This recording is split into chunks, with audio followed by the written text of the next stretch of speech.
100 दिन में 2 सीबीआई जांच ऑर्डर किए जा चुके हैं। आजम खान, अखिलेश यादव सब अभी परेशान हो रहे हैं कि योगी जी जो हैं वो बदले की भावना से बदले की भावना से नहीं। देखिए, जिन लोगों ने प्रदेश को लूटा है, अब सोचिए कि गोमती रिवर फ्रंट पीपीआर उसका बनता है 160 करोड़ का, डीपीआर बनते बनते वो चला गया 660 करोड़, और उस परियोजना को पूरा होना था जनवरी 2017 में।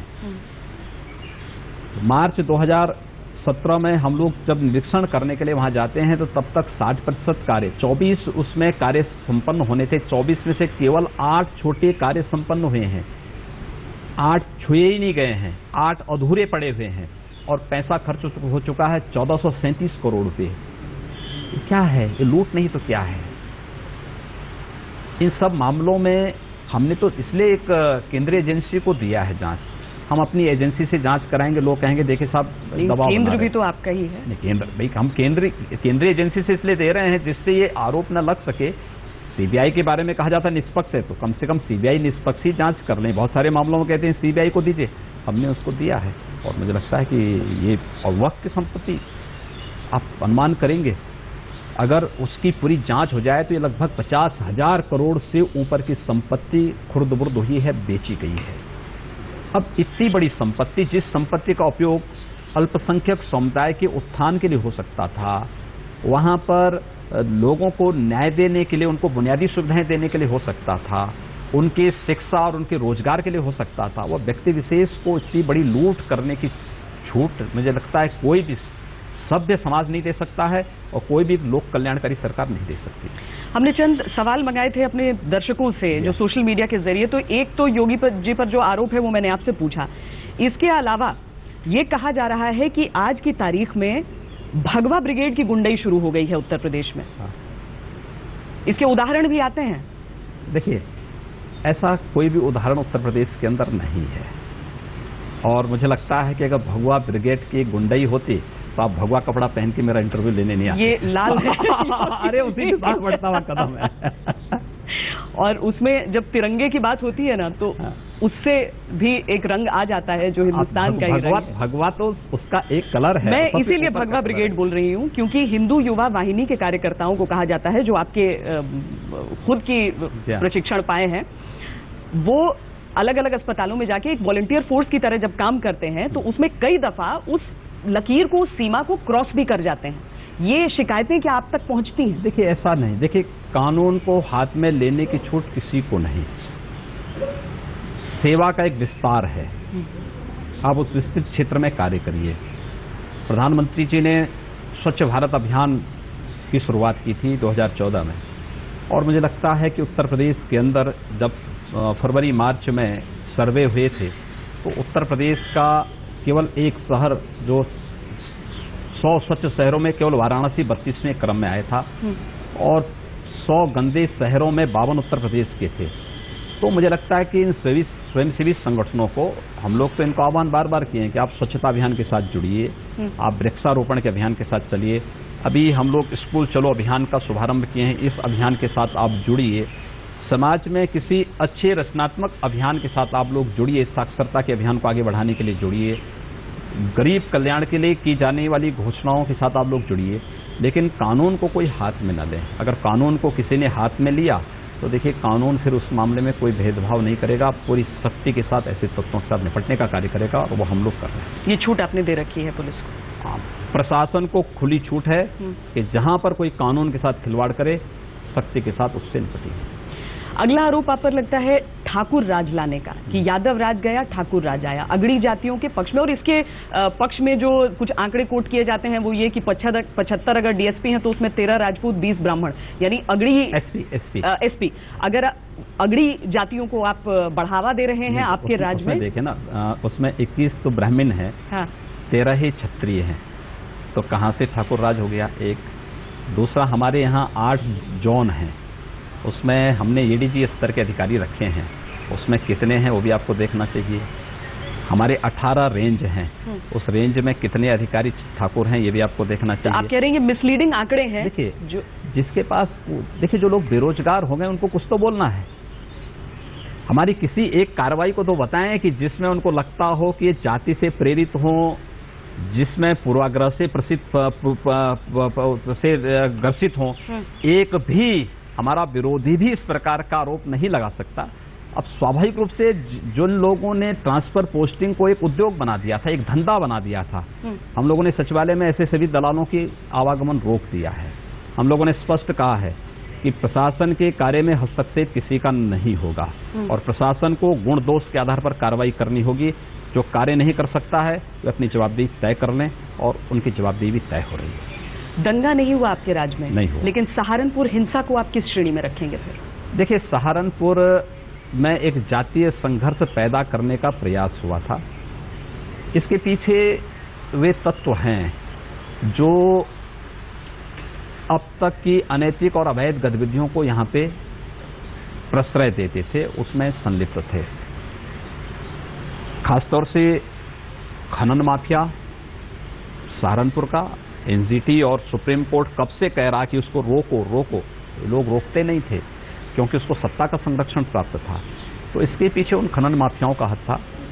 फाइनेंस उनके स्तर पर इन सब गतिविधियों के लिए हो रहा था। भीम आर्मी कुछ भी नहीं, ये केवल उन खनन माफियाओं के जेब का एक वह हथियार है जिसको इस्तेमाल कर रहे थे शुरू में। मुझे लगता है सभी लोग उस षड्यंत्र को समझ चुके हैं। प्रशासन ने निष्पक्ष कार्रवाई की है। उस कार्रवाई के बाद जो रिजल्ट सामने आ रहे हैं, मुझे लगता है कि बहुत जल्द ऐसे तत्व जो इसके पीछे रहे वे भी गिरफ्त में आएंगे। एक मुद्दा जो भी पूरे देश को परेशान कर रहा है, मैं आपसे इसीलिए जानना चाहती हूं क्योंकि आपकी एक तस्वीर हमने देखी है गौ सेवा की। जी हाँ। लेकिन गौ रक्षा के नाम पर जो मारपीट चल रही है, जो हत्याएं हो रही हैं, जिसकी भर्त्सना प्रधानमंत्री से लेकर राष्ट्रपति सबने की है, एक बात, योगी आदित्यनाथ के लिए वो क्या है? देखिए, गौ सेवा तो हमारी सनातन हिंदू धर्म की परंपरा है और उसमें मैं भी करता हूँ। मुझे भी अवसर मिलता है तो मैं गौ सेवा बहुत अच्छा पुण्य का कार्य मानता हूँ। लेकिन गौ रक्षा के नाम पर कानून हाथ में उठाने की छूट किसी को नहीं है और इस मामले में उत्तर प्रदेश के अंदर कोई घटना नहीं घटित हुई है और उत्तर प्रदेश के अंदर कोई घटना घटित भी नहीं होने देंगे। पहले से सबके लिए एक लक्ष्मण रेखा तय कर दी गई है। प्रदेश के अंदर इलीगल स्लॉटर हाउसेस को रोकना गौ तस्करी पर भी प्रभावी अंकुश लगाने की एक कड़ी थी और उस दिशा में उत्तर प्रदेश के अंदर लगभग पूरी तरह बंद है। जहां कहीं भी अगर थोड़ी कोई शरारत कर रहा है तो पुलिस पूरी सक्रियता के साथ ऐसे तत्वों को दबाने का कार्य कर रही है, गिरफ्तार कर रही है। लेकिन प्रधानमंत्री के बार बार आह्वान के बाद अगर समूचे देश में इस तरह की घटनाएं सामने, वो बोल रहे थे और झारखंड में वो घटना हो रही थी और इसीलिए दुख होता है कि ऐसा क्यों? देखिए, ये जो घटनाएं कुछ जगह हो रही हैं ये रुकनी चाहिए और पूरी सख्ती के साथ रुकनी चाहिए। प्रधानमंत्री जी की पीड़ा स्वाभाविक है और हम लोग पूरी तरह प्रधानमंत्री जी की पीड़ा से सहमत। लेकिन आप भी इस तरह की अपील लोगों से करेंगे? हाँ, हमने पहले कह दिया ना। हाँ। हम लोगों ने प्रदेश के अंदर अवैध बूचड़खानों को इसीलिए रोका जिससे अवैध तस्करी रोक सके और उसके क्रम में पूरी सतर्कता बरती गई है। अगर कहीं तस्करी होगी तो तस्करी जहां पकड़ी जाएगी वहीं का थानाध्यक्ष जिम्मेदार नहीं होगा।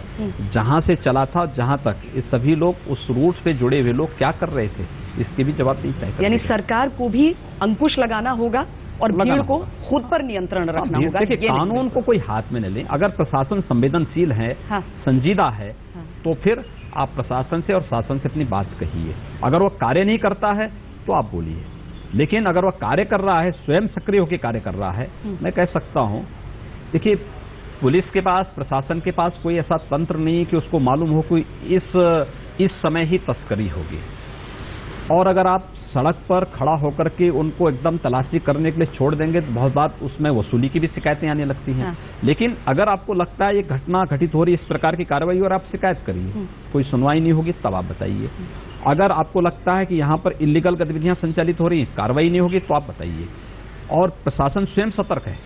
उन तस्करों को भी मालूम है कि उत्तर प्रदेश से चलने का मतलब क्या होगा। इस समय प्रशासन इस भूमिका को जब वो स्वयं वह उसके प्रति स्वयं भयभीत है, डरा हुआ है, इस प्रकार की गतिविधियां रुकी हुई हैं, तो मुझे लगता है इस प्रकार की गतिविधियां नहीं होंगी। हम गौ माता से रामलला की तरफ चलते हैं। सुना है कि शिलाएं बड़ी संख्या में जा रही हैं कारसेवकपुरम। देखिए, ये तो आज से थोड़े 1992 के बाद से ही।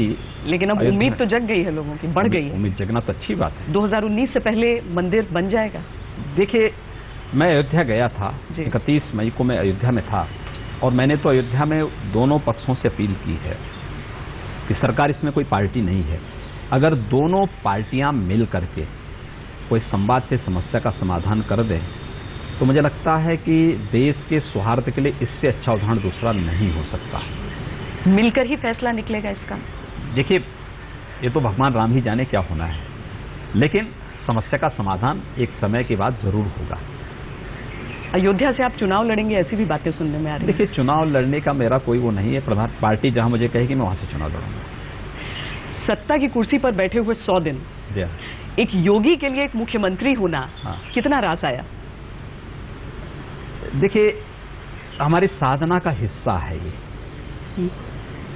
जब मैंने दीक्षा ली थी 1994 में अपने पूज्य गुरुदेव से, तो मैं उनके संपर्क में 1990-91 से ही आ गया था। 1993 में गोरखपुर पूरी तरह आ गया था। तो मैंने उनसे धर्म के बारे में पूछा कि आखिर धर्म है क्या? केवल पूजा करना, शंख बजाना, टीका लगाना, घंटा बजाना, क्या यही धर्म है? तो उन्होंने मुझे 2 बातें कही। उन्होंने कहा, देखिए, धर्म को जब हम किसी पूजा पद्धति तक सीमित कर देते हैं तो हम उसको संकीर्ण कर देते हैं। धर्म के 2 महत्वपूर्ण पक्ष हैं। एक पक्ष है अभ्युदय का, जिसे आप कह सकते हैं सांसारिक उत्कर्ष का, लोक कल्याणकारी पक्ष एक है, और दूसरा पक्ष है उसका निष्क्रियत्व का, जिसे आप कह सकते हैं कि यह पक्ष उसका है जिसको एक सन्यासी के लिए मोक्ष प्राप्ति का है, एक सामान्य सदगृहस्थ के लिए जीवन के हर क्षेत्र में उत्तीर्ण होने का है, पास होने का है।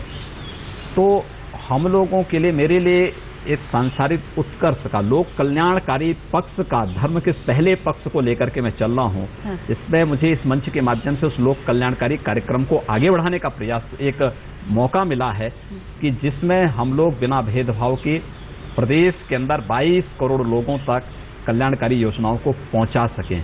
मुझे लगता है धर्म का एक पहला पक्ष हम इस सेवा के माध्यम से कर रहे हैं, और मैं इस अभियान के साथ जुड़ते हुए, मैं एक सांसद तो था ही, लेकिन मुझे प्रसन्नता है कि कम से कम पार्टी ने विश्वास किया मुझ पे, और पार्टी ने देश के सबसे बड़े राज्य का दायित्व तो मुझे दिया है। तो दायित्व तो मुझे दिया है, मेरे लिए एक अवसर है उस विश्वास पर खरा उतरने का, और धर्म के उस पक्ष को, जो लोक कल्याणकारी पक्ष है, उस पक्ष को भी पूरा करना। बयान आपका जरूर विवादित हुआ था, उसकी खिंचाई काफी हुई थी। वो था कि ताजमहल हिंदुस्तान की पहचान नहीं हो सकती। ये क्या आप विस्तार कर सकते हैं इसका? क्या आपको ताजमहल पर एतराज है, या सिर्फ एक इमारत की पूरे देश की पहचान होने पर? देखिए, सबसे बड़ी बात ये है, मैं एक बार गया था बैंकॉक, वहां मैं गया था, तो मैंने उनसे पूछा, मैंने कहा, यहाँ क्या चीज है देखने के लिए, ऐसी क्या चीज है? तो लोगों ने कहा कि यहाँ फलाना चीज है, फलाना चीज है, यहाँ पे ये है। मैंने कहा, भी ये सब मुझे पसंद नहीं, मुझे बताइए भारतीय संस्कृति से जुड़ी हुई कोई चीज बताइए। हाँ। तो उन्होंने कहा, साहब, यहाँ कुछ चीजें हैं। एक तो यहाँ की जो पुरानी राजधानी है उसका नाम अयोध्या है। हाँ। दूसरा उन्होंने मुझे बताया कि यहाँ के जो राष्ट्रीय राजमार्ग हैं, नेशनल हाईवेज हैं, इनका नाम राम के नाम पर है।